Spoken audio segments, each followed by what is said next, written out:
हे hello everyone. अभिनव नाम है मेरा। स्वागत करता हूं आप सभी का एक बार फिर से text book super coaching YouTube channel पे। आप लोग जब एसएससी सीजीएल की तैयारी करते हो ना, तो एक बड़ी सी दिक्कत आती है कि सर एलिजिबिलिटी क्या है, सर एज लिमिट क्या है, क्वालिफिकेशन क्या है, मेरे पास ये डिग्री है, मेरे पास वो डिग्री है। तो पहले तो एलिजिबिलिटी क्वालिफिकेशन से, फिर एक आता है कि सर मेरी हाइट इतनी है, मेरा मेडिकल टेस्ट में ये प्रॉब्लम है, मेरी आंखें में ये प्रॉब्लम है। तो बहुत सारी प्रॉब्लम्स होती है बच्चों को जो मेडिकली या फिजिकली हो। कौन से पोस्ट के लिए कौन सा फिजिकल एक्टिविटी चाहिए, किसके लिए हाइट चाहिए, किसके लिए कितना वेट चाहिए, इन सब के बारे में मैं आज आपको बताने वाला हूं।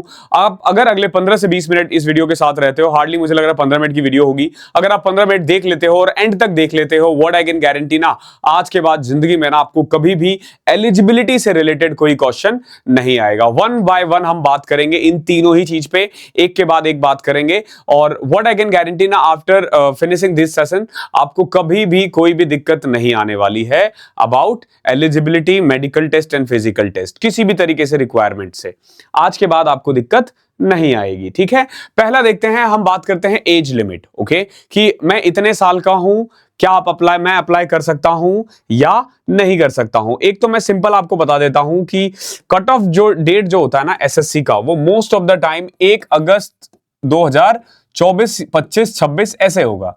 ठीक है, तो 1 अगस्त 2026 तक अगर आप 27 साल के हो, अप टू 27 ईयर, आप ग्रुप सी पोस्ट के लिए होते हो एलिजिबल, या यूं कह लो कि आप 2800 ग्रेड पे तक की जो जॉब होती है ना, 2400 और 2800, उसके लिए आप एलिजिबल होते हो। कब? जब आपकी एज 27 तक है। ध्यान रखना, जब मैं ग्रुप सी लिखता हूं तो एक इसमें इनकम टैक्स इंस्पेक्टर है, जो टिल नाउ ग्रुप सी में थी, अब बी में लाई करने लगे, ये थोड़ा चेंज हुआ है। देन ग्रुप बी पोस्ट के लिए 30 साल चाहिए, और 32 ईयर है जेएसओ और जो एसओ है उसके लिए। अगर आप 32 साल के हो तो आप जेएसओ के लिए भी एलिजिबल हो। तो ये तीन चीजें हैं, ये जनरल के लिए है। ओके, जनरल के लिए है। 1 अगस्त 2024, या अभी जैसे आप 25 के लिए तैयारी कर रहे हो, तो 1 अगस्त 2025 से पहले आप इन एलिजिबिलिटी को फुलफिल कर रहे होंगे। एससी एसटी को 5 साल का रिलैक्सेशन है, ओबीसी को 3 साल का, पीडब्ल्यूडी अनरिजर्व 10 साल। फिर ये मैंने यहां पे लिख दिया। और ये जो मैं फोटो यहां लगा रहा हूं, ध्यान रखना, ये मैं अपने साइड से नहीं लगा रहा हूं, ये मैंने एसएससी के नोटिफिकेशन से सीधा उतारा है, ताकि आपका ना एक क्रेडिबिलिटी हो आपको कि हमने कहां से लिया है ये हर एक चीज। अब बात करते हैं, सबसे पहले मैंने आपको एज बता दिया है। ठीक है, एज बता दिया, इसमें कोई रिलैक्सेशन नहीं, आप तभी आप एलिजिबल हो जब आप उसमें लाइक कर रहे हो। अब आता है एक एलिजिबिलिटी, तो मैं आपको सबसे पहले ना एक नॉर्मल बता देता हूं। 99% केसेस में या 98% में ना सिंपल ग्रेजुएशन चाहिए आपको। सिंपल ग्रेजुएशन मतलब सिंपल ग्रेजुएशन, आपके पास कौन सी डिग्री है फर्क नहीं पड़ता, BA, BCom, BSc, BTech, B pharma, bachelor की डिग्री होनी चाहिए। ध्यान रखना, बैचलर की डिग्री होना चाहिए, बैचलर की डिग्री, बस। फर्क नहीं पड़ता आपने किस में कर रखा, डिप्लोमा नहीं, बैचलर की डिग्री है अगर आपके पास, तो आप एलिजिबल हो। फिर एक सवाल आता है कि सर मेरी बैक लगी है, कोई फर्क नहीं पड़ता। मेरे 35% है, कोई फर्क नहीं पड़ता। मैंने 5 साल में किया है, फर्क नहीं पड़ता। मैंने मैथ्स मैं फेल था, इंग्लिश में फेल था, फर्क ही नहीं पड़ता। ग्रेजुएट हो, एलिजिबल हो। ओके है, सिंपल। अगेन इसके लिए भी जो डेट देखा जाता है ना, जैसे मैंने ये 2024 का नोटिफिकेशन लिया है, तो 1 अगस्त 2024 का डेट को कट ऑफ माना गया था। अब इसमें भी ना एक पोस्ट होता है जेएसओ और एक होता है एसओ। ठीक है, एसओ। एक होता है एसेंशियल क्वालिफिकेशन, जैसे हम इसके बारे में बात करेंगे। जेएसओ के लिए क्या है, बैचलर ऑफ डिग्री जो है ना, वो चाहिए आपको। एक तो बैचलर की डिग्री चाहिए, दूसरा 12th में एटलीस्ट 60% मार्क्स चाहिए आपको। ठीक है, इन दोनों में से किसी भी 60% मार्क्स चाहिए, दोनों ही चाहिए। ओके, 60% मार्क्स हो आपके मैथ्स में। अगर आपके 60% मैथ्स में नहीं है और आपने ग्रेजुएशन में कभी भी स्टैटिक्स पढ़ी हो, तो आप इसके लिए एलिजिबल हो। मैं आपको बता दूं, बीकॉम का बंदा इसके लिए एलिजिबल है। ध्यान रखना, बीकॉम में क्यों? क्योंकि आपने स्टैटिक्स पढ़ रखी होती है ग्रेजुएशन में। अगर किसी ने बीएससी किया है, अगर स्टैटिक्स कभी भी आपने पढ़ा है, तो आप इसके लिए एलिजिबल हो। देन आता है statistical investigator grade 2। Again bachelor degree चाहिए, any subject with statistics as one of the subject, यानी कि स्टैटिक्स आपके सब्जेक्ट में होना चाहिए तो ही। और एक चीज ध्यान रखना, the candidate must have studied statistics as a subject in all the 3 year. और all the 6 semester of the graduation. ध्यान रखना बीकॉम वाले बच्चे एसओ के लिए एलिजिबल नहीं है। क्यों? क्योंकि बीकॉम वाले बच्चे, या मान लो मैंने भी मैथमेटिक्स से ग्रेजुएशन किया है, तो मैंने स्टैटिक्स सिर्फ 1 साल पढ़ा था, 1 सेमेस्टर में पढ़ा था, तो मैं इस पोस्ट के लिए एलिजिबल नहीं हूं। इस पोस्ट के लिए कौन एलिजिबल है? जिसने 3 साल स्टैटिकल इन्वेस्टिगेटर की पोस्ट पढ़ी होगी, जिसने 3 साल ही एसओ स्टैटिक्स पढ़ी होगी। देन आ जाता है research assistant in national human rights commission, NHRC जिसको कहते हैं। देखो, एसेंशियल क्वालिफिकेशन ही चाहिए होता है, डिजायरेबल हो ना हो फर्क नहीं पड़ता। ध्यान रखना, डिजायरेबल जो होता है ना वो ऑप्शन में होता है तो बढ़िया है, नहीं है तो कोई दिक्कत नहीं है। डिजायरेबल मत देखा करो, एसेंशियल क्वालिफिकेशन मेन होता है। अब जैसे डबल की पोस्ट आया करती थी, अब नहीं आती है। ओके, तो डबल के पोस्ट में ना आप यूं कह लो कि जो डिजायरेबल क्वालिफिकेशन थी ना वो थी कि अगर आपने 12th वगैरह कॉमर्स से किया हो तो, लेकिन वो डिजायरेबल थी, तो बीए वाला बच्चा भी कर सकता था। वो डिजायरेबल है, रिक्वायरमेंट नहीं है, ध्यान रखना। ओके, आई होप यहां तो कोई दिक्कत नहीं है। और जो फाइनल ईयर वाले बच्चे हैं ना, बहुत बच्चे पूछेंगे सर क्या मैं 2025 में देख सकता हूं? तो ध्यान रखना 1 अगस्त 2025 तक अगर आपकी ग्रेजुएशन कंप्लीट है तो आप दे सकते हो। फाइनल ईयर वाला बच्चा दे सकता है, 3rd और 4th सेमेस्टर वाला नहीं दे सकता, 5th 6th वाला दे सकता है। हालांकि आप अपेयरिंग डाल के अपने एक्सपीरियंस के लिए 4th 5th सेमेस्टर वाला भी डाल सकता है एक्सपीरियंस के लिए, but you are not eligible. अगर आपने 1 अगस्त 2025 से पहले ग्रेजुएशन कंप्लीट नहीं की है, then you are not eligible. Okay, साफ साफ मैंने बोल दिया है। अभी देखते हैं, अगर आप 2025 की तैयारी कर रहे हो, अगर आप सीजीएल 2025 की तैयारी कर रहे हो तो आप हमारे साथ कर सकते हो। आप हमारा टेक्स्ट बुक सुपर कोचिंग पे, टेक्स्ट बुक का जो ऐप है आपने सब सुना ही होगा, तो उस पे हमारा ना एक जीएसपी 2.0 बैच है जो 6 जनवरी से स्टार्ट हो रहा है। ठीक है, अगर आप बाद में भी ज्वाइन करते हो तो आप हमेशा रहेगा वो ओपन। ओके, और हर महीने हमारा नया बैच स्टार्ट होता रहता है, हर 1-2 महीने पे। इसमें आपको ना हर सब्जेक्ट के कोर्सेस मिलेंगे। मैथ्स पर्टिकुलरली मैं पढ़ाऊंगा। अगर आप 2025 के लिए ज्वाइन कर रहे हो तो by the end of May या जून के फर्स्ट वीक तक आपका सिलेबस कंप्लीट हो जाएगा। इसमें सारे पीवाईक्यू मिलेंगे आपको, एसएससी की जितनी भी टेस्ट आती है ना वो इसमें ऑलरेडी इंक्लूड है, आपको अलग से कहीं मॉक लेने की जरूरत नहीं है। 1-to-1 गाइडेंस होता है कॉल पे। ठीक है, देन आपको अलग से यूट्यूब पे, टेलीग्राम ग्रुप में ले जाया जाएगा। ठीक है, देन टॉपर्स के साथ सॉल्यूशन होगा, ऑफलाइन मॉक्स होंगे, बहुत कुछ होगा। ठीक है, जीएसपी 2.0 में। ओके, करना क्या है आपको, डिस्क्रिप्शन में मैं लिंक दे दूंगा, वहां से आप बाय कर सकते हो। अभी 1599 का है, अभी 007 अगर ये कोड लगाते हो ना तो आपको मैक्सिमम डिस्काउंट मिलेगा। इससे ज्यादा डिस्काउंट आपको किसी भी और कूपन कोड से नहीं मिलेगा, तो आप ये अप्लाई कर सकते हो। ठीक है, तो मिलते हैं। यहां ध्यान रखना, मैथ्स की क्लासेस मैं लूंगा, इंग्लिश की अनन्या मैम है, देन अमन सर है, गौरव सर है, ललित सर है। अलग अलग हमारे हर सब्जेक्ट के लिए ना एक स्पेशलाइज है जो उसी सब्जेक्ट को पढ़ाएगा, और बहुत ही बेहतरीन तरीके से तैयारी होगी 1-to-1। और मेरे गाइडेंस में रहोगे तो मैं तैयारी करवा दूंगा। आई नो कि कैसे एग्जाम निकालना है, कैसे निकाला जाता है।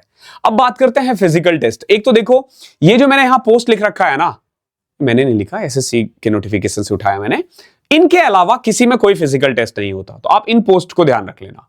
इंस्पेक्टर सेंट्रल एक्साइज में हो, एग्जामिनर हो, प्रिवेंटिव ऑफिसर हो, सेंट्रल ब्यूरो ऑफ नार्कोटिक्स हो। ठीक है, फिर एक अगेन सीबीएन है, इसका फुल फॉर्म मुझे याद नहीं हो रहा।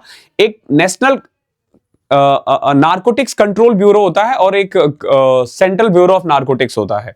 Then CBI, NIA. सीबीएन का फुल फॉर्म मैं भूल रहा हूं, कमेंट कर देना, जिसको भी ध्यान हो ना कमेंट कर देना। ओके, तो इन पोस्ट के लिए ना आपको फिजिकल टेस्ट चाहिए होता है। तो अब हम 1 by 1 बात करते हैं किसके लिए कितना फिजिकल चाहिए होता है। पहले बात करते हैं एक्साइज, एग्जामिनर और प्रिवेंटिव ऑफिसर। ध्यान रखना, ये तीनों ही जो है, ये एक तरह से आप कह लो कि जो इनडायरेक्ट टैक्स है ना उसमें आता है। ओके, इसके अलावा सेंट्रल ब्यूरो ऑफ नार्कोटिक्स में ये फिजिकल टेस्ट होता है। फिजिकल देखो क्या है, मिनिमम हाइट चाहिए आपको 157.5, चेस्ट का जो एक्सपेंशन है वो 81 सेंटीमीटर होना चाहिए। ध्यान रखना, fully expanded with a minimum of 5 centimetre, यानी चेस्ट 81, हाइट 157.5, ये बहुत नॉर्मल हाइट है। 90% लोगों की इससे ज्यादा होती है, 60% लोगों की इससे ज्यादा होती है, 90 नहीं 60%। एवरेज जो इंडियन है उसकी हाइट इतनी ही है। ओके, तो हाइट जो है वो 5 सेंटीमीटर आपको रिलैक्सेशन मिलेगा। ठीक है, अगर आप ट्राइबल एरिया से हो, अगर आप एसटीज हो, चाहे आप असामीज या गोरखाज हो। देन फिजिकल टेस्ट क्या होता है, ध्यान रखना, वॉकिंग 1600 मीटर होगा 15 मिनट में। वॉक करना होगा, रनिंग नहीं है, आराम से हो जाता है। 1600 मीटर यानी 1.5 किलोमीटर 15 मिनट में, बहुत आराम से हो जाता है, ऑलमोस्ट 1.6 किलोमीटर। साइकिलिंग करना है 8 किलोमीटर 30 मिनट में। ठीक है, ध्यान रखना, जो सब इंस्पेक्टर ऑफ नार्कोटिक्स है ना, सेंट्रल ब्यूरो ऑफ नार्कोटिक्स, इसमें साइकिलिंग नहीं है। फीमेल कैंडिडेट की क्या रिक्वायरमेंट है, ध्यान रखना ये मेल के लिए है। तो फीमेल के लिए हाइट होना चाहिए 152 और मिनिमम हाइट होना चाहिए 48। तो खाना पीना स्टार्ट कर दो, जो जिनका भी वेट कम है, तो वेट चाहिए, कम है तो नहीं हो पाएगा, ध्यान रखना, फेल हो जाओगे फाइनल में जाके। तो एक चीज ध्यान रखना, कभी भी जब आप फाइनल फॉर्म डालते हो ना, जब ऑप्शन फॉर्म आता है एक तरह से कि पोस्ट प्रेफरेंस फॉर्म भरना है, उससे पहले ये सब देख लिया करो। देन हाइट रिलैक्सेबल है 2.5 centimetre, again STs, Gorkhas, Garhwalis, Assamese या जो शेड्यूल्ड ट्राइब्स है उनके लिए। फिजिकल टेस्ट लड़कियों का क्या होता है कि 1 किलोमीटर वॉक करना 20 मिनट, अरे रेंगते हुए चले जाओगे। 1 किलोमीटर 20 मिनट, समझ रहे हो, कोई भी जा सकता है। इवन मैं बता रहा हूं, if someone with leg injury और जो उस पे बैसाखी पे भी चलता है ना, वो भी 1 किलोमीटर 20 मिनट में जा सकता है। इट्स वेरी नॉर्मल, ठीक है। हालांकि कोई भी चल सकता है, ठीक है, डोंट गेट ऑफेंडेड, मैं आपको बता रहा हूं बहुत नॉर्मल फिजिकल टेस्ट है, मेरा बोलने का मतलब यही है बस। साइकिलिंग आना चाहिए 3 किलोमीटर 25 मिनट में, ध्यान रखना, नॉर्मल है, कोई भी कर सकता है, बट साइकिल चलाना आना चाहिए। देन अगर आप सीबीआई के लिए अप्लाई करना चाहते हो ना, तो आपकी जो हाइट होनी चाहिए, मिनिमम रिक्वायरमेंट है 165 सेंटीमीटर, वुमेन के लिए 150 सेंटीमीटर है। अगर आप हिल एरिया से बिलोंग करते हो, लाइक आप असम से हो, ट्राइबल एरिया से हो, उत्तराखंड से हो, हिमाचल से हो या एसटीज हो, देन आपको 5 सेंटीमीटर का रिलैक्सेशन मिलेगा। चेस्ट के बारे में बात करें तो 76 सेंटीमीटर होना चाहिए एक्सपेंशन के लिए। फीमेल के लिए चेस्ट की कोई रिक्वायरमेंट नहीं है। देन विजन जो है ना, आई साइड विद और विदाउट ग्लासेस है, यानी if you are with someone who wear specs, still you are eligible, okay? बस चश्मे के बाद आपको 6/6 एक आंख में और 6/9 अदर उसमें होना चाहिए, ठीक है। यानी कि अगर चश्मे के बाद भी थोड़ा बहुत नहीं दिखता है ना, देन तो भी तुम एलिजिबल हो, ओके, तो भी तुम एलिजिबल हो, सोच लो। तो इसमें आप ऐसा नहीं है कि आंख चश्मा पहन के नहीं, देखो मैं चश्मे में हूं और मैंने जॉब लिया है, तो कोई दिक्कत नहीं होती, चश्मे में भी आप एलिजिबल हो, इसमें भी और इसमें भी, ध्यान रखना, दोनों ही पोस्ट में, ठीक है। तो चश्मे से किसी भी जॉब में कोई प्रॉब्लम नहीं होगी, ध्यान रखना। देन फिजिकल स्टैंडर्ड क्या है, अगर आप एनआईए के लिए अप्लाई करना चाहते हो तो फॉर मेन हाइट 170 होना चाहिए, फॉर वुमेन 150। अगेन 5 सेंटीमीटर का रिलैक्सेशन है आपको अगर आप हिली एरिया से बिलोंग करते हो और अगर आप ट्राइबल्स हो तो।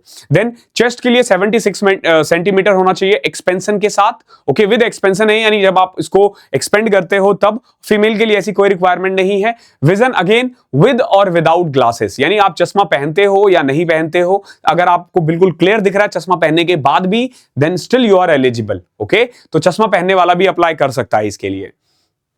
देन फिजिकल स्टैंडर्ड क्या है, सब इंस्पेक्टर या यू कह लो junior intelligence officer in narcotics या सेंट्रल ब्यूरो या मिनिस्ट्री ऑफ होम अफेयर के लिए। अगेन देखो, हाइट की रिक्वायरमेंट है 165 सेंटीमीटर, वुमेन के लिए 152 सेंटीमीटर। हाइट इन जगह पे अगर आप लद्दाख सिक्किम से हो तो आपको 5 सेंटीमीटर का रिलैक्सेशन मिलेगा, ओके, ध्यान रखना। देन चेस्ट की रिक्वायरमेंट है 76 सेंटीमीटर, 5 सेंटीमीटर मिनिमम एक्सपेंशन होना चाहिए। अगेन आई के लिए सेम है, विद और विदाउट ग्लासेस 6/6 और 6/9 होगा तो चल जाएगा, ठीक है। ध्यान रखना ये किसके लिए है, sub inspector junior intelligence officer in narcotics और नार्कोटिक्स कंट्रोल ब्यूरो, वो मैंने एनसीबी बोला था ना, फुल फॉर्म क्या है, वो एनसीबी का नार्कोटिक्स कंट्रोल ब्यूरो है, ठीक है, मिनिस्ट्री ऑफ होम अफेयर के अंदर आता है। आई होप क्लियर हो। फिर एक क्वेश्चन आता है कि सर कलर ब्लाइंडनेस के लिए कौन कौन सा पोस्ट एलिजिबल है, कौन कौन सा नहीं है। तो अगेन देखो, ये जो मैं आपको डेटा दे रहा हूं, ये एसएससी की साइट पे नहीं मिला है, ये मैंने चैट जीपीटी की हेल्प से निकलवाया है। तो फुल्ली करेक्ट है या नहीं है इसकी गारंटी नहीं है, बट मैं बता देता हूं। कलर ब्लाइंडनेस लोग किस किस पोस्ट के लिए एलिजिबल है, तो दीज आर द पोस्ट जो एक, अगर आपको कलर ब्लाइंडनेस की प्रॉब्लम है देन आप एलिजिबल हो। अगेन अगर आपको कलर ब्लाइंडनेस की प्रॉब्लम नहीं है, कलर ब्लाइंडनेस की प्रॉब्लम है, देन आप असिस्टेंट सेक्शन ऑफिसर आईबी में नहीं जा सकते हो, एक्साइज इंस्पेक्टर नहीं बन सकते, preventive officer, examiner, assistant enforcement officer, inspector of in CBN, SIN CBN, SIN national investing agency NIA, auditor CGDA में, ध्यान रखना आप इनके लिए एलिजिबल नहीं हो, इनके लिए एलिजिबल नहीं हो। ऑडिटर में मेडिकल मेरा हुआ था और मैं अगेन बता रहा हूं, इसमें आई टेस्ट हुआ था, कलर ब्लाइंडनेस टेस्ट भी हुआ था, ओके। तो आप इन पोस्ट के लिए एलिजिबल नहीं हो, इन पोस्ट के लिए हो, तो इसको भैया फीड करके रख लो, ठीक है, सेव करके रख लो। देन मेडिकल टेस्ट में क्या होता है, तो नॉर्मली जब आप जाते हो ना, मैं आपको पूरा प्रोसेस ही बता देता हूं मेडिकल टेस्ट होता क्या है।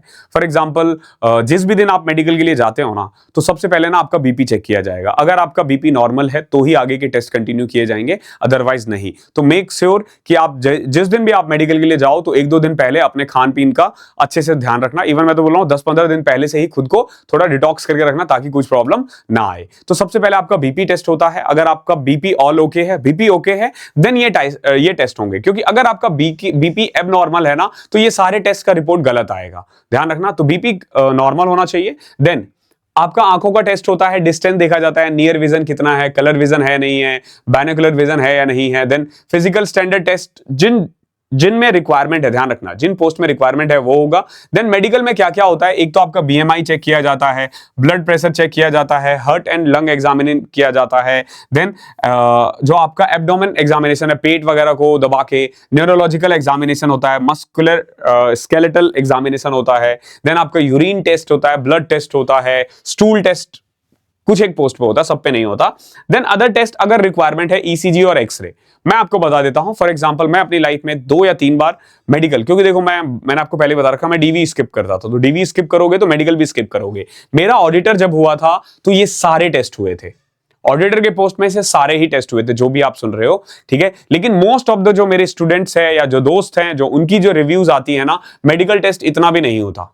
ओके अगर आप स्टेट लेवल पे किसी हॉस्पिटल में करवाते हो तो इतना नहीं होता। हाँ, अगर आप दिल्ली वगैरह में मेडिकल करवा रहे होते हो तो थोड़ा टफ होता है। और कई बार डिपेंड करता है कि आपकी पोस्टिंग कहां हो रही है। फॉर एग्जांपल एक बंदा ऑडिटर बन रहा है, ठीक है, और उसकी पोस्टिंग है शिमला में, ठीक है, तो दैट मींस कि आप हिली एरिया में जा रहे हो तो आपका मेडिकल अच्छे से होगा। लेकिन वही अगर आप दिल्ली में हो तो आपको शायद इतना बढ़िया मेडिकल टेस्ट ना हो। तो मेडिकल टेस्ट डिपेंड कि आपकी पोस्टिंग कहां है, आपके जॉब की क्या रिक्वायरमेंट है, हर पोस्ट के लिए अलग अलग होता है। बट अगेन मैं आपको बता देता हूं बहुत नॉर्मल होता है। बहुत लोग बोलेंगे सर मुझे मेरा हार्ट ट्रांसप्लांट हुआ है, मेरा नी ट्रांसप्लांट हुआ है, मेरे पास कम दांत है, ठीक है, मुझे ये बीमारी है, मुझे वो बीमारी है, मुझे हेयर फॉल है, ठीक है, मेरे कान में प्रॉब्लम है, मेरे नाक में प्रॉब्लम है।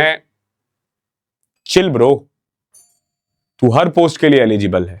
ओके, बीपी है तो भी एलिजिबल है।